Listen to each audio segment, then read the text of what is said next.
MakingAScene.org brings you the Revenu Stack, how indie musicians build music career one layer at a time. Welcome to this explainer. Look, if you're an independent musician, you probably know the exact frustration I'm talking about. You put absolutely everything you have into your art, only to feel like you're completely at the mercy of some mysterious algorithm or a random playlist curator. It's exhausting, right?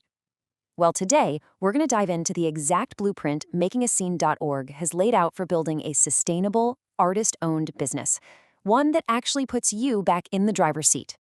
So, here's our game plan for today.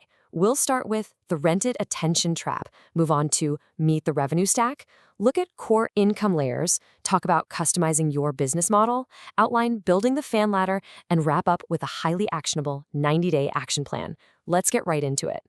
Section 1, the rented attention trap. You know, the old dream of the music business was basically waiting outside a massive gate, just crossing your fingers that a record label would let you in so you could get on the radio and hit the charts. Today, well, the doors are everywhere. But honestly, we've kind of traded one trap for another. The new trap is worshiping the algorithm. It's treating rented attention, things like a viral TikTok, your Instagram follower count, or even Spotify streams as your final destination. But those are just vanity numbers, folks. They don't magically equal a sustainable business model.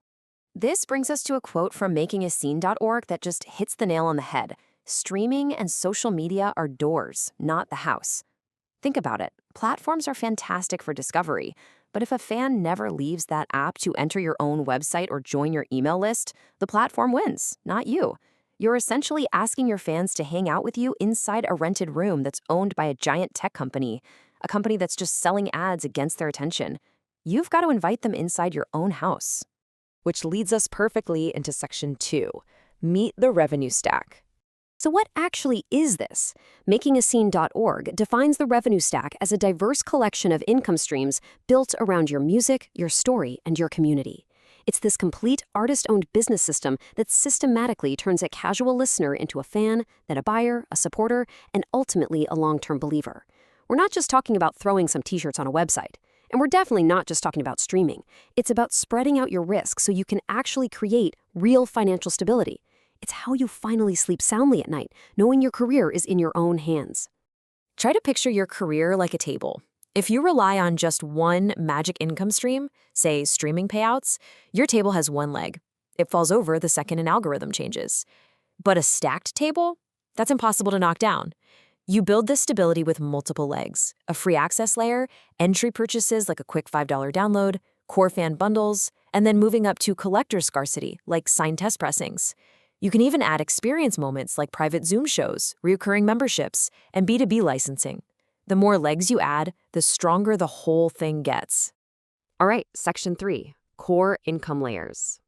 Let's see how this works in practice. How do you actually elevate a standard item into a true stack?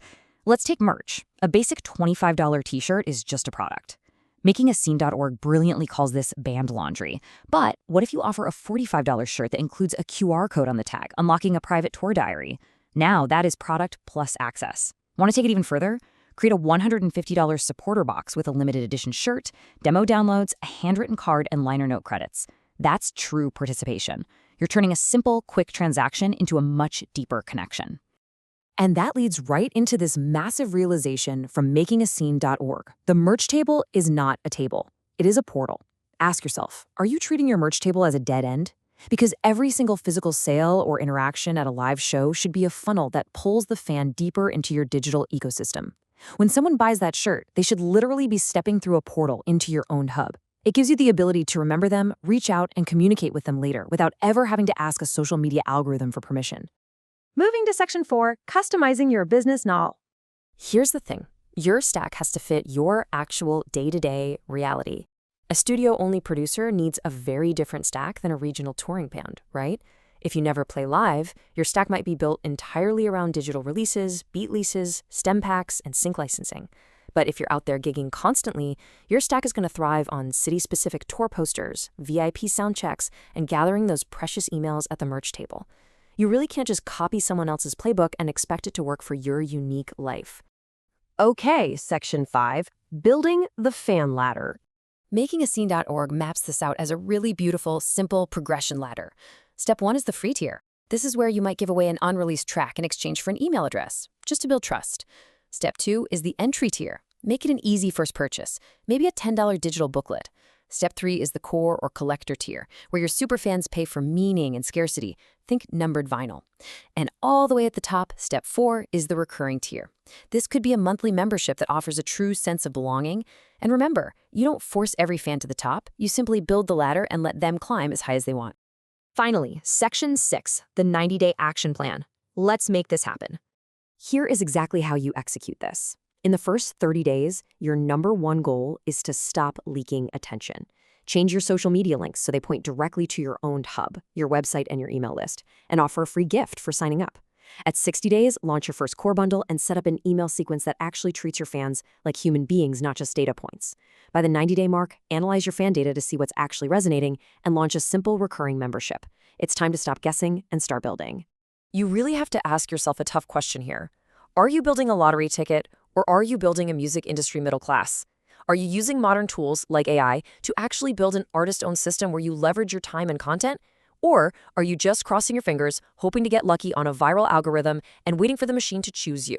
Because here's the ultimate takeaway. The real product is not the song. It is the relationship around the song. This is a massive game-changing shift in mindset.